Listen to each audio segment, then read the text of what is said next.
Let's go, baby! Bears Let's win. go! Let's go! Bears win 33-27 over the Minnesota Vikings in a must-win Week 15 division matchup on the road. It was a bit of a hard stopper, but what do you get with the Bears? If you need this to happen, it's going to be a hard stopper. Offense looked gorgeous. Gorgeous today. Defense had its moments. When the plays needed to be made, they made them. But there were a couple mishaps on the defensive front. This game, it was a true team win. Yep, the whole team played well. Ain't some bottom two team. This is a team that was looking at the playoffs. So big game. Great team winning against the. Big division rival. Vikings have to play New Orleans next week. We have to play Jacksonville. So the stage is set for them to be out and us to get in. Yep. So it seems that the road is over for the Minnesota Vikings. It really does, because not only do they have to play New Orleans, but they also, if they win that, they have Detroit, which that's not a terrible game. Detroit can play spoiler if they really choose, but the chances of it happening is not very high. So it's very interesting. But if we win out, it's almost a guarantee. We just need the Cardinals to lose one game. They're playing the Eagles as we speak. They are playing the Niners on Saturday next week, which we could have all of the things that we need to have happen before we even step on the field in Jacksonville next week. Vikings could lose to New Orleans. Eagles could beat Arizona, and San Francisco could beat Arizona. And all we need to do is win, and we're in. Yeah. And it could be wrapped up like that. Yeah. Well, and that's really the look going forward, but looking back on today's game, big story, Dave Montgomery. Yes. Career day. If you did not believe that he was the number one running back, he's not the guy that we need, then you're crazy, because the man just torched this Vikings defense. Man rushed for 147? 46. Most rushing yards of the division this week, beating out Aaron Jones by 1 yard. If you looked at the stat line, 2 Montgomery, 3 Jones, 4 Cook, and if you go out through the entire league, it is. Who was one? I don't remember. I can't recall. Oh, Derrick Henry. But regardless, he outrushed 2, what you would say, a running backs. Yeah, well, and it shows he's so good. There were so many plays where it was like we're sitting there like, it's over, and we're just like, go, keep running, and he just would get 5 yards after contact.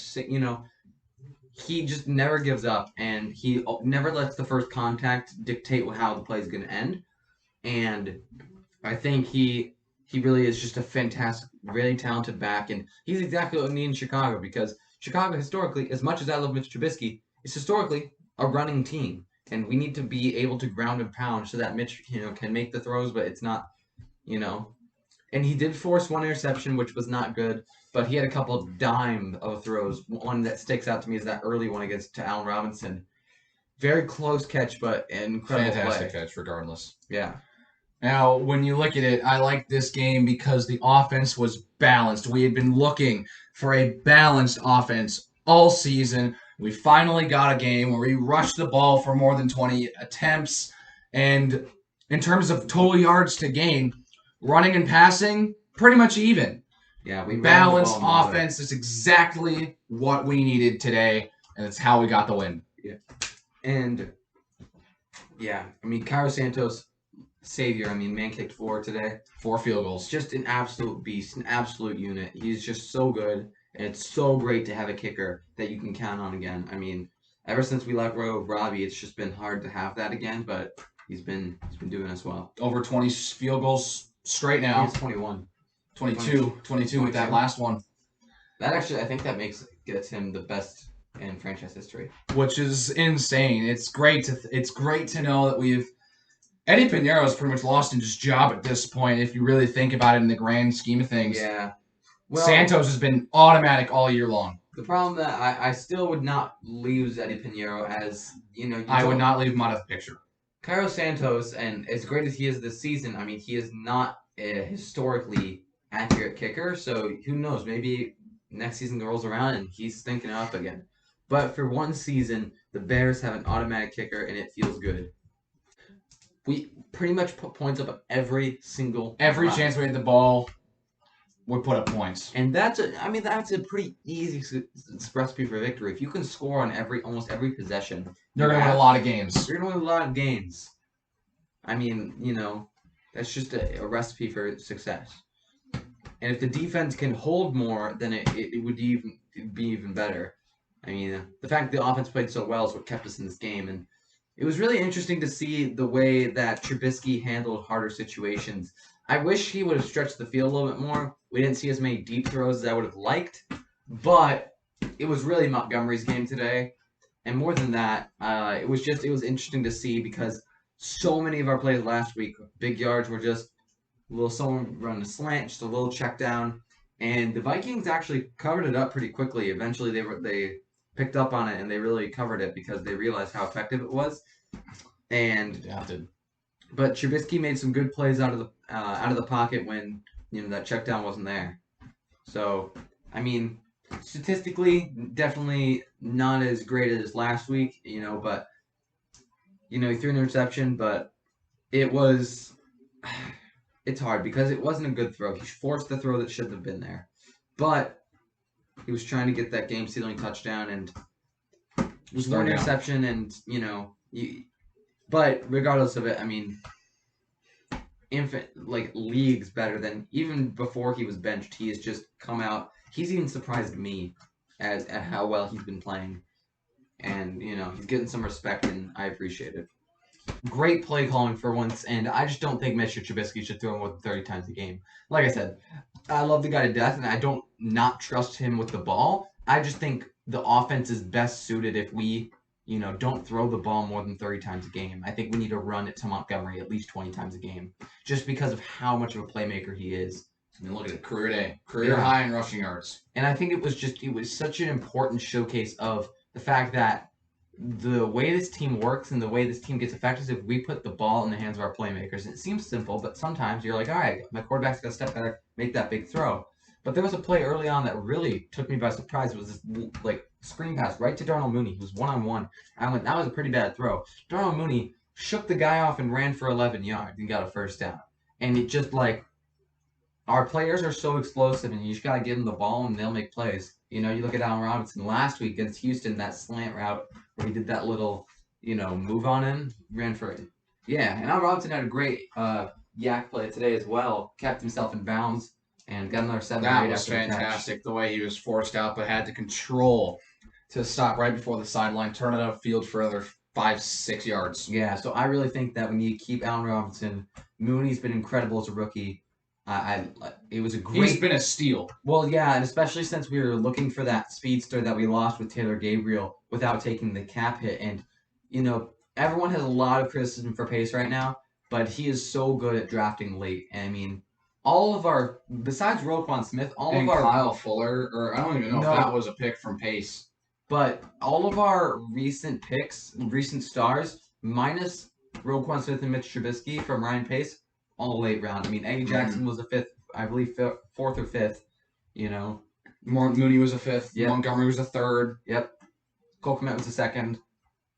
Unfortunately, none of our first round guys in these past couple of years have turned out well. Floyd, he's now in LA, and he's having a great season right now. Well, and that's more of the Aaron Donald effect because that is true. Aaron Donald is so explosive on the inside of the line. Anyone who plays edge out there is going to get more one-on-ones and get more chances to get to the quarterback. You can say the same thing for Dante Fowler. Struggled in Jacksonville, goes to LA, and he's now star. Same thing. When you have Aaron Donald on the interior, the outside becomes a lot easier. Exactly. It's why Akeem Hicks has been so important, and when he's out, our defense on our front line is just a lot easier to contain. Well, in the front seven, had a couple shaky moments today, but overall, Bilal Nichols, good game. John Jenkins had a fantastic game. Almost set up an interception. Danny Trevathan with a block pass. Had some good. Justin Jefferson made a great play. He's been a great rookie all year. Oh yeah, he's been hard to guard. Yeah, he ran for over 100 yards against both. Yeah, both of them. Vildor and Shelley. Yeah, Really it sucks was a that tough game Johnson for our was out. secondary. Yeah, but the team stuck together and they did what they had to do. I mean, they Our both made secondary some, looked good despite the injuries. both made some impressive plays. I mean, one play that sticks out to me, I believe it was Kindle Wilder. It was one-on-one, Dalvin Cook versus Kindle Wilder. It was, I believe, a third down. Second down. He has to Was that the end of the game? No, early in the game. Oh, never mind then. And he is one-on-one with Dalvin Cook. Dalvin Cook gets to the edge, and he goes and grabs him around his ankles and makes the tackle. Oh, yeah. Instead of trying to body him or, give Dalvin Cook the chance to make a move, he sticks it out and does a great job getting that tackle open field. And Roquan Smith, great game as always. James Trevathan had a really good game. Khalil Mack had a good game. Bilal Nichols had a great game. Can we mention Brent Urban for forcing Urban. Kirk Cousins and basically bull rushing that dude on 4th and 1? That was a fantastic play. I mean, it is fantastic. I mean, Robert Quinn. He got a sack. Sack today. Robert Quinn actually did something strip today. Sack. Actually, he's two sacks, 2 strip sacks. He was able to do something, I guess. And finally good to see him pull through. The O-line, the D-line depth is incredible. I mean, it's our most expensive position is our D-line. It's the most expensive part of our team. And, when they underperform, it's just so hard to watch because of how much money's been put into them between, Hicks, Mack, Quinn. But then we have such great depth. We got Mario Edwards, we got John Jenkins, we got DeAndre Houston-Carson. We got Eddie Goldman will be coming back. We got Nichols, we got Eddie Goldman will come in next year. Yep. I know. We got Urban, and there are so many names. All at John Jenkins. I mean, just great players all over the D-line, and we just need to. I just hope they perform, really well, throughout the rest of the year. And here's what I'll say. In the postseason, anything can happen. Anything can happen. So if we can get there, I'm not saying we're out. It depends on who we play. Yes. But no game is over. No. I think anyone can win, and if we carry this momentum, we finish out strong. I mean, it's anybody's game in the postseason. And it looks like we're either playing the Rams or the Saints. If we get 7 seed. If we get because we're going to have to ask Tampa Bay. To get the 6, we need to ask Tampa Bay to lose their next 2 against Detroit and Atlanta again, who they just came back and beat on the road. 17-9. It's a very, very tough ask, and I don't really think it's going to happen, going to be completely honest. So we're probably going to have to settle for the 7 seed. Depends on who we play. It's most likely going to be New Orleans or LA. And if somehow Green Bay loses, well, Green Bay has Tennessee next week, who they just beat Detroit, and we play them in Week 17. So if they have those 2 losses, they go to 11-5, and the Rams and Saints can sweep the board here these last couple of games, they'd be knocked out. It's not impossible, but it could happen. Now, the question on who we want to play, not sure. Because we played all 3 of those teams this year. Have not won against any of them, but our best game was definitely against New Orleans. Yeah. Had an awful game against the Rams. That one's hard, especially since we had Foles there and that offense was just terrible. You just have to you can't even look in the past. You just got to keep looking forward. And seeing those mistakes and applying them, playing all 3 of those teams before is going to be good for us in the future. Seeing it and assessing our first game against them. Well, and most of those teams will be getting a different look at our offense. Yes, as well, because we had not played any of them except Green Bay. We will have played with this Trubisky offense. Yeah, so, great game from the offense, decent game from the defense. Cairo Santos special teams, looking great. Didn't have to punt. Automatic. We did not have to punt. We didn't punt it. Did the Vikings punt? Yeah. They punted. No, wait, we did punt once. Yeah, sorry. Very first. But overall, great team victory. A couple of coaching decisions that were a little questionable, but looking in the future, we got Jacksonville next week, so hopefully that should be a secured. They got absolutely pimp smacked by Baltimore today on the road, 14-40. They got killed. We're going on the road, quite the game for us. Into North Florida. That should be a good one. We could possibly be talking about a playoff berth next week. We'll just have to wait and see. We have to ask a couple favors from some other teams. I think that's going to bring this reaction to a close. If you liked the video and our analysis, give it a like. And if you really liked it and like to see more, hit that subscribe button. Pretty sure it'll be worth your while. And we'll see you next week.